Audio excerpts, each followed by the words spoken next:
Semana Santa 2024, a última vitória. Sétimo dia, Festa no Céu, por Eric Richter, formado em teologia e editor de livros da ACES. Em 2004, aconteceu o que foi considerado o casamento mais caro e luxuoso já registrado. A herdeira Vanisha Mittal se uniu em casamento com o empresário Amit Bhatia. Nessa época, o pai de Vanisha, Lakshmi Mittal, era o dono da maior empresa siderúrgica do mundo e não poupou custos para tornar o casamento de sua filha inesquecível. O casamento custou aproximadamente uns 60 milhões de dólares e foi realizado na França. Cerca de 1.000 convidados, levados em 12 aviões privados de diferentes lugares do mundo, desfrutaram das festas e celebrações durante 6 dias. A festa de noivado foi realizada no Palácio de Versalhes, com uma representação de época. Por sua vez, o casamento foi realizado no icônico Palácio de Vaux-le-Vicomte, e posteriormente, os convidados desfrutaram de um concerto de música pop na Torre Eiffel. Apesar dos luxos e das excentricidades dessa festa de casamento, ela não pode ser comparada em nada com aquele que será o casamento mais importante da história da humanidade. Bem-aventurados aqueles que são chamados à ceia das bodas do Cordeiro. E disse-me, estas são as verdadeiras palavras de Deus. Apocalipse 19, versículo 9. Você pode estar se perguntando, o que são as bodas do Cordeiro? Quem será convidado? Porque a Bíblia diz bodas no plural e não boda no singular? Vamos explorar esse maravilhoso assunto e deixar que a própria palavra de Deus nos forneça as respostas. Desenvolvimento 1. As bodas do Cordeiro. Deus é o melhor professor que já existiu e, como todo bom docente, usa recursos pedagógicos para tornar a mensagem divina mais fácil de entender. Através da Bíblia, Deus descreve a si mesmo como um noivo. Jeremias 51, versículo 5, 2 Coríntios 11, versículo 2, ou um esposo. Mateus 9, versículo 15, Marcos 2, versículo 19, Lucas 5, versículo 34. Essa metáfora é usada para que possamos entender o amor e a consideração que Deus tem por seu povo, ao comparar com o amor que um homem sente por sua esposa. Da mesma forma, a igreja é descrita como a noiva, ou esposa de Deus. Isaías 62, versículos 4 e 5. O livro do Apocalipse explica isso de uma forma mais direta. João afirma, e veio um dos 7 anjos, e falou comigo, dizendo, vem, mostrar-te-ei a esposa, a mulher do Cordeiro. E levou-me em espírito a um grande e alto monte, e mostrou-me a grande cidade, a santa Jerusalém, que de Deus descia do céu. Apocalipse 21, versículo 9 e 10. É claro que Deus não está interessado em um centro urbano vazio ou em prédios desabitados. O que realmente constitui a esposa do Cordeiro são os habitantes da Jerusalém celestial. A Bíblia diz que todos os crentes são cidadãos do céu. Filipenses 3, versículo 20. Pois Deus preparou uma cidade, Hebreus 11, versículo 16, para vivermos lá. No entanto, isso ainda não é uma realidade. Nós ainda estamos aqui, neste planeta de pecado, dor e sofrimento. Mas isso não durará para sempre.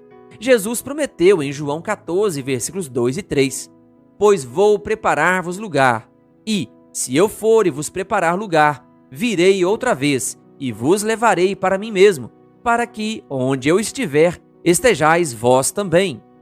Esse evento, a segunda vinda de nosso Senhor Jesus Cristo, é descrito na Bíblia como as bodas do Cordeiro. Não existirá mais separação entre Deus e seu povo. O apóstolo Paulo declarou, porque o mesmo Senhor descerá do céu, com alarido e com voz de arcanjo, e com a trombeta de Deus, e os que morreram em Cristo ressuscitarão primeiro. Depois nós, os que ficarmos vivos, seremos arrebatados juntamente com eles nas nuvens, a encontrar o Senhor nos ares. E assim, estaremos sempre com o Senhor. 1 Tessalonicenses 4, versículos 16 e 17. Preste atenção nesta última frase. As bodas do Cordeiro são o começo de uma nova existência na qual estaremos com Jesus para sempre. Assim como um noivo e uma noiva vivem separados até o dia do seu casamento, para depois começar uma nova vida juntos, assim será com a segunda vinda. Vamos nos encontrar com Cristo para nunca mais nos separarmos. Passaremos a eternidade com o nosso Salvador. Por isso, a segunda vinda é descrita no livro do Apocalipse como as bodas do Cordeiro. 2. Os convidados da festa. Agora, talvez você tenha se perguntado algo muito importante. Se a igreja é a esposa do Cordeiro, por que Apocalipse 9, versículo 9, também diz que os crentes são os convidados da boda? Certamente, a noiva não pode ser uma convidada para seu próprio casamento, não é mesmo? O correto é que a segunda vinda inclui algo mais que o ansiado encontro com nosso Salvador. Será o momento em que Deus derrotará o diabo e restabelecerá seu reino neste mundo. Será o ato que outorgará a Cristo a vitória depois de milhares de anos de conflito entre o bem e o mal. Esse conflito começou na criação do mundo, quando Deus criou Adão e Eva. Recomendou o seguinte: sejam fecundos, multipliquem-se, encham a terra e sujeitem-na. Gênesis 1, versículo 28. Preste atenção na última parte desse versículo. Deus havia outorgado o domínio deste mundo para nossos primeiros pais. Adão e Eva eram os monarcas do planeta. Entretanto, depois de serem enganados e caírem em pecado, o diabo exigiu o domínio da terra. Jesus afirmou que atualmente Satanás é o príncipe deste mundo. João 12, versículo 31. No entanto, a segunda vinda mudará tudo isso. O apóstolo João descreve Cristo durante a segunda vinda da seguinte forma: e da sua boca saía uma aguda espada, para ferir com ela as nações, e ele as regerá com vara de ferro, e ele mesmo é o que pisa o lagar do vinho do furor e da ira do Deus Todo-Poderoso. E nas vestes e em sua coxa tem escrito este nome: Rei dos Reis e Senhor dos Senhores. Apocalipse 19, versículos 15 e 16. Ao longo dos capítulos de Apocalipse, é possível notar como o diabo procura atacar e perseguir o povo de Deus. No tempo do fim, ele realizará um ataque final para acabar com a vida daqueles que são fiéis. Entretanto, Cristo interferirá antes disso acontecer. Ele não apenas derrotará o diabo e destruirá seus seguidores malignos, mas também poderá finalmente reivindicar este planeta caído como seu. Por isso, em seu manto, sobre sua coxa, terá escrita a frase: Rei dos Reis e Senhor dos Senhores. Ellen White explica da seguinte forma: o casamento representa a recepção do reino por parte de Cristo.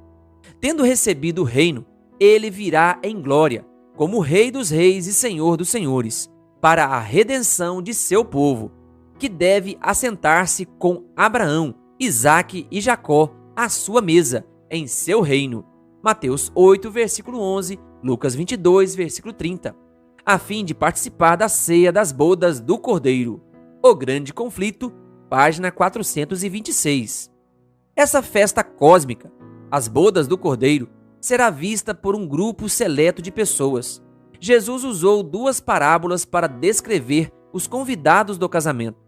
Elas estão nos capítulos 22 e 25 do Evangelho de Mateus, respectivamente. Em Mateus 22, Jesus compara o reino dos céus como um certo rei que celebrou as bodas de seu filho. Mateus 22, versículo 1. Esse rei, que simboliza Deus, enviou seus servos a chamar os convidados para a festa, mas estes não quiseram vir. Versículo 3. Diante dessa situação, enviou mensageiros: vão, pois, para as encruzilhadas dos caminhos e convidem para o banquete todos os que vocês encontrarem. Versículo 9. E assim foi feito, e rapidamente a sala do banquete ficou cheia de convidados. Versículo 10. Com a festa pronta, o rei entrou para verificar os convidados e, para sua surpresa, notou ali um homem que não trazia veste nupcial. Versículo 11. Irado, ordenou a seus servos: amarrem os pés e as mãos dele e atirem-no para fora, nas trevas. Versículo 13. Esta parábola transmite um ensinamento muito importante. Deus procura ativamente pessoas para entrar no banquete, isto é, para serem salvas. No entanto, existe uma condição para isso: ter as vestes adequadas. Na Bíblia, as vestes representam nossa vida e nossas ações, sejam elas boas ou más. Isaías compara nossa conduta com trapos de imundícia. Isaías 64, versículo 6. Embora também descreva a salvação como receber um manto de justiça. Isaías 61, versículo 10. Estar vestido com as vestes das bodas, na parábola de Mateus 22, significa ter recebido o manto de justiça de Cristo, tê-lo aceitado como nosso Salvador e como Senhor de nossas vidas. Não confiar em nossas próprias obras, mas somente na vida perfeita de Cristo. Portanto, para ser convidado para as bodas do Cordeiro, precisamos reconhecer que somos pecadores e precisamos de Jesus, sua vida justa e sua morte na cruz como o único meio para sermos salvos. A parábola de Mateus 25 também ensina uma lição importante que complementa a do capítulo 22. Ela é conhecida como a parábola das 10 virgens e relata a história de algumas jovens que foram convidadas para um casamento. Entretanto, o noivo demorou e logo a noite chegou. 5 virgens haviam preparado azeite extra para suas lâmpadas e, quando o noivo chegou, saíram ao seu encontro. As 5 restantes, por outro lado, não tinham azeite para colocar em suas lâmpadas e não puderam entrar no casamento. Na Bíblia, o azeite simboliza o Espírito Santo. As virgens que precisavam de azeite foram convidadas para o casamento e esperavam entrar no banquete. Entretanto, não haviam se preparado apropriadamente. Elas simbolizam aqueles cristãos que aceitam a Cristo como seu Salvador e Senhor, acreditam sinceramente em Jesus, mas não são fiéis constantemente. Não suplicam a cada dia pelo dom do Espírito Santo e, quando enfrentam dificuldades ou imprevistos, sua fé enfraquece e desaparece. Então, a Bíblia ensina que, para se apresentar nas bodas do Cordeiro, é preciso cumprir 2 requisitos fundamentais. Em primeiro lugar, ter as vestes adequadas, ou seja, aceitar que somos pecadores e que nossas obras não são boas. Apegar-nos à vida perfeita de Cristo e sua morte na cruz como o único meio para alcançarmos a salvação. O segundo registro é ter azeite extra, isto é, pedir a Deus para derramar o Espírito Santo a cada dia sobre nossas vidas. Manter um relacionamento vivo e contínuo com nosso Salvador. Aqueles que cumprirem esses requisitos receberão a bênção imerecida de encontrar Jesus quando ele voltar novamente nas nuvens dos céus. No entanto, nem todas as pessoas estarão no céu. Lá haverá muitas surpresas, mas Deus tem um plano para nos ajudar a entender. 3. Os que não entraram.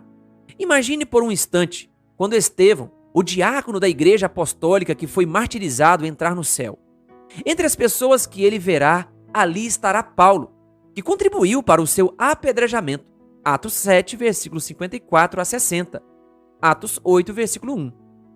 Certamente será uma surpresa ver no céu um dos responsáveis por sua morte. Imagine agora o cenário oposto. Talvez você espere ver ali algum familiar, amigo íntimo ou líder da igreja, mas não os encontrará em lugar algum. A primeira pergunta que surgirá em sua mente será: por que não estão aqui no céu comigo? Deus sabe que haverá muitas surpresas. Pessoas que estarão lá e não entenderemos como chegaram lá. E pessoas que esperávamos ver e que não estarão lá. Jesus tem uma solução para nos ajudar a entender. E vós sois os que tendes permanecido comigo, e eu vos destino o reino, como meu Pai mo destimou, para que comais e bebais à minha mesa, no meu reino, e vos assenteis sobre tronos, julgando as 12 tribos de Israel. Lucas 22, versículos 28 a 30. Preste atenção nas palavras que Jesus usa. Ele fala de receber o reino, de comer e beber à sua mesa. Em outras palavras, ele faz referência às bodas do Cordeiro, a segunda vinda. E o que acontecerá depois desse evento? Aqueles que permaneceram fiéis a Deus se sentarão para julgar as 12 tribos de Israel.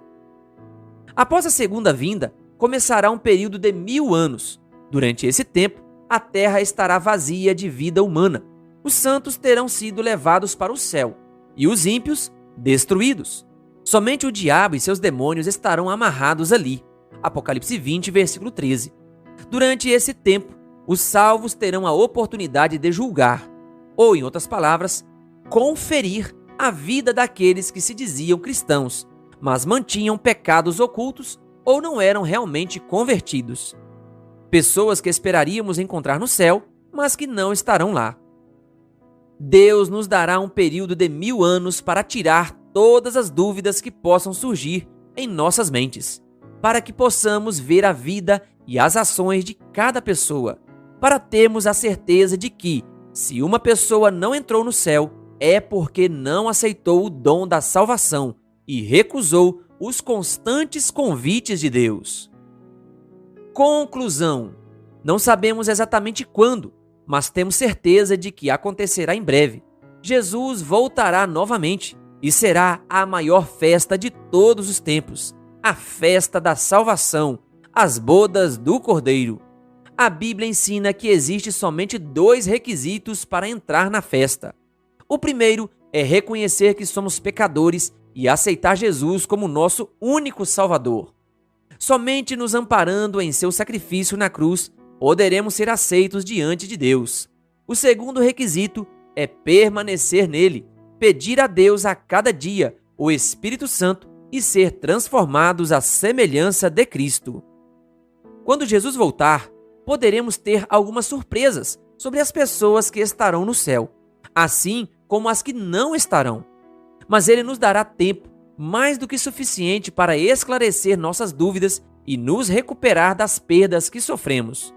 Mas o mais importante é que podemos entregar nossas vidas a Jesus e que podemos começar a viver cada dia de nossas vidas ao seu lado, para que, quando chegar a hora, possamos recebê-lo quando voltar para nos buscar, para que possamos participar da maior festa de todas, uma festa que será eterna e na qual nunca mais existirá morte, nem pranto, nem clamor, nem dor. Apocalipse 21, versículo 4. Não perca esta oportunidade de se entregar a Jesus.